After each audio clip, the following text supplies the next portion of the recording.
The crack of splintering wood is not exactly the soundtrack you hope for before coffee. Yet there it was again, my ranch gate groaning like an old warhorse while Karen's shiny white SUV plowed straight through as if she held the deed to my land. To her, my property wasn't land. It was a shortcut. No wave, no permission, just sunglasses and entitlement, like she was suburban royalty. The first time, I figured she'd taken a wrong turn. The second time, I thought she was testing my patience. By the third, I knew she was daring me. And I'm not the kind of man who lets someone challenge him on his own soil. What Karen didn't realize was while she was busy playing queen of the HO, I was busy setting a trap she'd never see coming. When I bought the ranch, I imagined calm, sunrise skies, cattle grazing, and the sound of my gate closing solid each night. After 3 decades of sawdust lungs and HOA committees telling me what shade of beige my mailbox had to be, I wanted freedom. No more knock-knocks from clipboard warriors about community standards. My land sat just outside Pine Hollow, a sprawling subdivision ruled by its HOA and their endless rulebook. Lucky for me, my deed kept me outside their reach. No dues, no oversight. The line between us was my cedar gate, hand-built with iron hinges, swinging across the gravel. My boundary. My pride. I hadn't been here a month when I met her. Karen, blonde bob, clipped neat, oversized sunglasses, and a spotless new SUV with an HOA bumper sticker like a badge of office. She slowed down, rolled her window a crack, gave me a smile that didn't reach her eyes. "Lovely place," she said. "Thanks," I replied. Then she floored it, slammed straight through my closed gate, with screaming, gravel spraying, as if she were late to her own coronation. I stood there stunned. Maybe GPS had misled her, I thought. But then she waved in her rear view, a smirk tugging her lips. No, this wasn't an accident. That night, I fixed the gate, reset the posts, strengthened the hinges, muttering under my breath. Told myself it wouldn't happen again. But it did. A week later, I heard her SUV roaring down the hill. She didn't even tap the brakes, just blasted through. I ran onto the porch, shouting, "This is private property." She laughed, leaned out her window. "Community easement," she yelled, before disappearing in a trail of dust. Community easement? I knew every line of my deed. No easements. No right-of-way. But she said it like it was law carved in stone. At the feed store, I mentioned it to a couple of old-timers. "Karen's cutting through your land." One asked, spitting seeds. "Afraid so," I said. "Good luck," the other replied. "She runs that HOA like her own little kingdom. Folks have been fighting her for years. Their advice? Leave her be. But letting her destroy my gate like it was her driveway? Not in my lifetime." The third time, I caught her red-handed. I was stacking firewood when I heard tires on gravel. She stopped at the gate, smirked at me. "You should leave this open," she called. "This is my gate," I shot back. "You're trespassing. Don't be so selfish. This saves me 10 minutes every morning." It's called community spirit. I laughed, though nothing was funny. "Lady, this is trespassing." Her smirk stiffened. "You're new. Maybe you don't understand. The HOA sets the rules here. You're not above them." That was the first time I heard her speak of the HOA like it was divine authority. She revved and plowed through anyway, spraying my boots with dust. After that, it wasn't just her. Soon, a convoy of HOA cars followed her lead, parading across my land like it was their new public road. They waved at each other, and at me, like I was the hired help. Then came the letter. HOA letterhead in my mailbox, citing me for an unsightly structure, my gate. They ordered me to remove it or face fines. I nearly doubled over laughing. I wasn't even in their HOA. My land was deeded separate, paid for outright.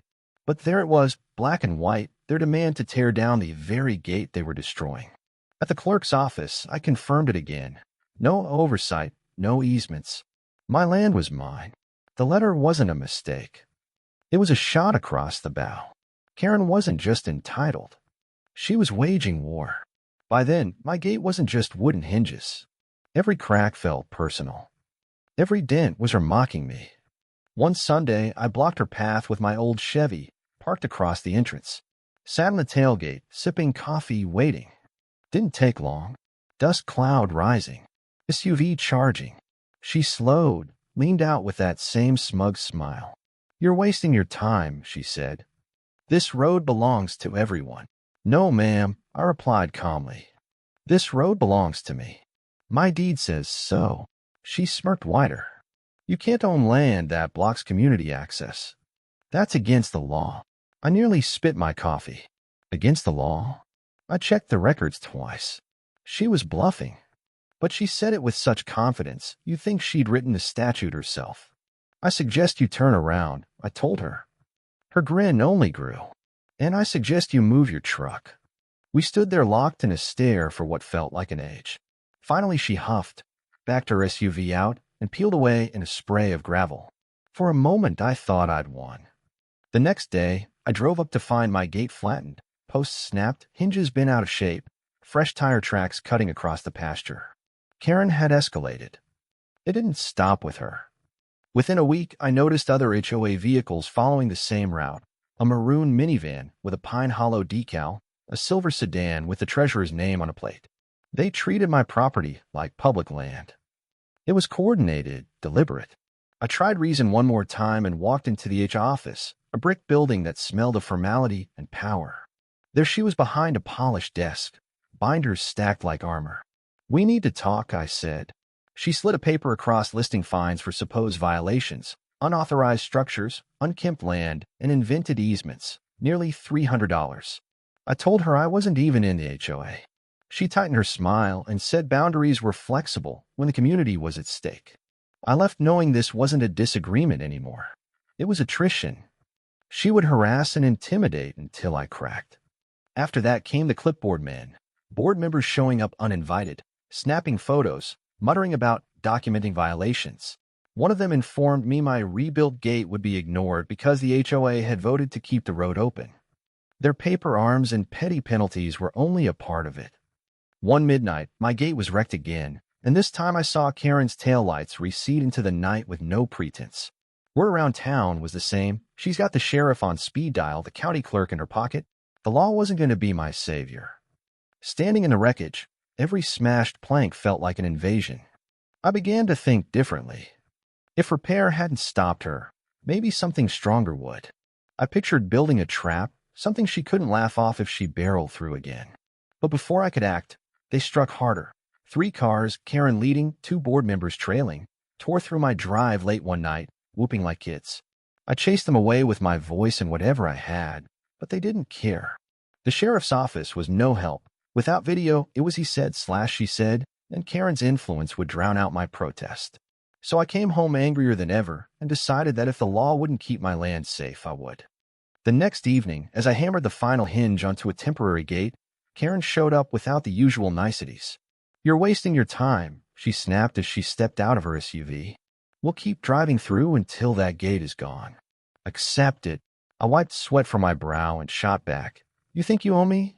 This is my land, and I'll defend it. Her smile was frosty and practiced. We'll see. The board meets tomorrow. We're voting to remove your gate, with or without your consent. I held her gaze and answered, steady. You have a board, Karen. I've got a spine and a plan. She hesitated for a flash, maybe curious, maybe uncertain, then climbed back into her SUV and left. That night I sketched ideas on scrap paper. Wood alone wasn't cutting it. Hinges weren't stopping her. If I wanted Karen to quit using my land as a shortcut, I needed something she couldn't muscle through, a barrier that would bite back. I decided to build steel reinforcements and hidden defenses, something that looked familiar from the road but was built to hold. I pulled out industrial beams I'd kept behind a barn and set to work. Instead of sinking cedar posts, I set steel posts and concrete footings, welded cross braces and hidden reinforcements, then covered the face with cedar so it still read as my old gate. I also dug shallow trenches just beyond a gate and camouflaged them beneath gravel, traps that would punish anyone who tried to charge through. It was rough justice, born of weeks of harassment, but every cut, weld, and measurement was precise. My dogs watched as I labored into the night. Neighbors slowed to look but didn't pry. Word reached Karen. She sat in her SUV a few yards past the property line, watching me through tinted glass and probably recording. I kept working, sparks flying as I welded. She sneered and warned of injunctions and legal action. My friend Hank, a veteran ranch hand, stopped by, cautioning me that this could draw retaliation, and then offered to help. Between the two of us, we finished tightening bolts, checking welds, and testing the frame until the gate looked deceptively familiar from the road but was now a fortress beneath the surface. When it was done, the gate swung on reinforced hinges and locked into deep steel brackets. The camouflage gravel hid the trenches and whatever lay beneath. To anyone passing, it looked like the same old ranch entrance. To me, it was a trap. A few days later, the sound I'd come to dread returned. Karen's SUV, low and throaty, accompanied by two HOA vehicles behind her. She didn't slow. She slammed into the gate, expecting the usual splinter. Instead, the gate held fast, metal against metal, and her bumper crumpled. Airbags deployed, smoke and steam hissed from the engine bay. As her vehicle lurched, the disguised trench revealed its teeth, the rear tires shredded with a popping racket. The convoy behind her skidded and stalled, unable to help in time. Karen burst from her car, coughing through the dust, furious and pointing at me as if I'd committed a crime. I walked down calmly and told her I'd warned her she was trespassing. She raged that I'd endangered someone and screamed that it was illegal. I pointed to the posts. Little cameras I'd mounted were blinking red. I'd recorded everything. Her face drained. Neighbors had come out. Phones were already filming. Laughter and muttered comments rippled through the crowd as Karen stood stranded and humiliated. The treasurer clambered awkwardly from his vehicle, clutching a clipboard. Another driver sat with his head in his hands. The more Karen protested, the louder the ridicule. By the time the sheriff arrived, lights flashing, Karen ran to him, breathless and accusing. He set a trap, she cried. He sabotaged the road. He could have hurt people. The deputy scanned the scene, taking it in. I told him plainly this was private property and that she had driven through without permission. She's been trespassing for weeks. I reinforced my gate and installed cameras. You'll find everything you need on the footage. Karen's jaw dropped. You can. Ma'am, the sheriff cut her off, voice sharp. You've been warned before about pushing boundaries. If the footage shows what he says it does, you'll be the one answering to me. The crowd roared. Phones shot high in the air, catching every second. Karen's face turned crimson, her eyes darting between me, the sheriff, and the neighbors gleefully recording her downfall. For once, she couldn't find the words. I walked up to her wrecked SUV, tapped the mangled hood, and raised my voice so everyone could hear. Shortcuts close, Karen. The crowd erupted, laughter and whistles rolling down the road. Karen buried her face in her hands, muffled curses spilling through her fingers before she staggered back into her ruined SUV. The sheriff shook his head. We'll be in touch, but from the looks of it, you're clear. Tow trucks hauled away her convoy of shame, and as the dust settled over Pine Hollow, I felt something I hadn't in weeks, peace. She'd finally hit the wall she couldn't break. But Karen wasn't built to surrender. The next morning, a thick envelope waited in my mailbox. Inside was a notice of legal action, reckless endangerment, property damage, obstruction of easement. They demanded I tear down my gate, pay for her SUV repairs, even cover her emotional distress. I laughed so hard I nearly spilled my coffee. Still, the audacity lit a fire in my chest. I drove straight into town and sat across from Martha, a sharp-eyed attorney who'd been fighting property cases longer than Karen had been terrorizing neighbors. She flipped through the papers, smirked, and said, "Classic overreach. They've got no jurisdiction, and they know it. They're betting you'll fold." "Folding's not in my vocabulary," I told her. She chuckled. "Good. Then this'll be fun." By the end of the week, we filed a countersuit. Trespassing, destruction of property, harassment, attempted fraud. Every bit of it backed by footage. Word spread fast.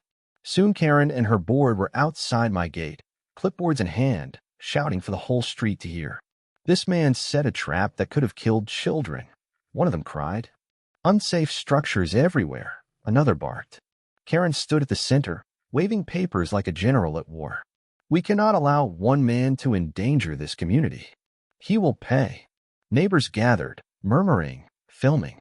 But this time, they weren't with her. "We're tired of the bullying," someone shouted. Another voice rang out. "You tell him, neighbor." Karen shrieked. Lies, all lies. But her voice cracked under the weight of it. The cracks in her empire had begun to split wide open. Court was where it all collapsed. Karen strutted in wearing a fire-red suit, her board trailing like nervous ducklings. She smiled at the crowd like a politician, binder clutched in her arms. When the judge called the case, her lawyer launched into a fiery speech about my booby-trapped gate, painting me as an unhinged recluse. Then Martha stood. Calm, precise, deadly. Your Honor, she said, the evidence will show my client's property is outside of HOA jurisdiction. These fines are fraudulent. The only danger came from the reckless trespassing of the HOA president. She clicked a remote, and the screens lit up. Video after video played, Karen smashing through my gates, neighbors laughing in the background, her SUV pinned and tires shredded. Gasps rippled through the courtroom. Even the judge raised an eyebrow. When Karen took the stand, she unraveled. I am the president, she screamed, pointing at me. He can't defy me. He can't defy the HOA. The judge slammed his gavel. This is a court of law, not your board meeting. Sit down. Her credibility evaporated. The ruling came swift. The HOA's claims dismissed, their board fined for damages and trespassing. Karen herself nailed with harassment and reckless driving. The footage became public record and leaked within days. The internet ate her alive, memes of her SUV slamming into my gate, captions like, "You shall not pass." Overnight, she wasn't the queen of Pine Hollow. She was a punchline. Neighbors started talking, stories of bogus fines, threats, intimidation. One by one, her board resigned. By month's end, the HOA was broke, its reputation ruined. Karen was left alone, her influence shattered. For the first time since I'd moved here, my mornings were quiet. No rumble of her SUV, no board convoys cutting across my land. Just the wind in the grass and the creak of my porch chair as I sipped my coffee. Peace. Weeks passed. Karen avoided eye contact in town. Her name was whispered in scorn. I thought maybe, just maybe, she'd finally learned. Then, one afternoon, a certified letter arrived. A settlement offer. She wanted me to take down my menacing gate, allow limited community passage, and she'd drop everything. She even dressed it up with polite words about healing divisions. I laughed. Healing divisions? She wasn't healing, she was clawing. I wrote a response, short and sharp. There is no community easement. I own the road. Deed attached. Because here was the twist. While Karen was busy hurling fines and screaming about community rights, I've been in the county records office. And not only was my ranch outside HOA jurisdiction, the road she worshipped, the shortcut she claimed as public, it wasn't public at all. It was mine, paid for, deeded to me. She and her board hadn't just been trespassing. They'd been parading over my private road all along. I've been sitting on that deed like a loaded gun, waiting for the right moment. This was it. When she got my letter, the meltdown was immediate. She stormed onto my property one last time, waving it like a flag. This is fraud, she shrieked, her voice cracking across the fields. You can't own that road. It's for the community. I leaned on the porch rail, arms folded. Check the records, Karen. County clerk's office. Deeds in my name. Always has been. Her face twisted, eyes wide, sputtering like an engine choking on its last drops of gas. And for the first time, she wasn't the queen of Pine Hollow. She was just another trespasser, stranded on land that had never been hers to claim. That's impossible. No, I said. What's impossible is you ever setting foot on this road again. Consider yourself trespassed. Neighbors had gathered again, phones in hand, recording every word. And when Karen realized she was outnumbered, out-recorded, and out of power, something in her cracked. She let out a strangled scream, stomped her heel into the dirt, then spun around and stormed off for the last time. From that day forward, Karen never drove through my gate again. The HOA, stripped of its tyrant leader, limped along quietly, its remaining members more interested in trimming hedges than bullying ranchers. And me, my ranch finally became the sanctuary I'd imagined. The gate stood tall, stronger than ever, guarding not just my land, but my dignity. Every time I walked past it, I smiled. Not just because I'd won, but because I'd done it the right way. I hadn't stooped to Karen's level of intimidation and lies. I built something unbreakable, stood my ground, and let the truth do the rest. Sometimes justice doesn't wear a badge or a robe. Sometimes it looks like a gate that refuses to fall, no matter how many times arrogance tries to break it down. Looking back, I realized this story wasn't just about a gate or an SUV. or even a woman named Karen. It was about boundaries and the courage it takes to defend them. Life will always have people like her, folks who think rules don't apply to them, who push past your lines, laugh at your warnings, and act like your no means nothing. They'll test your patience. They'll push until you either break or build something stronger. I chose to build. And that's the lesson I want to leave you with. Your gate might not be made of wood and steel. It might be your time, your energy, your dignity, or your peace of mind. But whatever it is, don't let anyone trample through it just because they think they can. Set your boundaries. Reinforce them. And when someone refuses to respect them, don't back down. Because respect isn't handed over, it's earned. And sometimes you have to demand it. So I'll leave you with this. What's the gate in your life that you need to protect?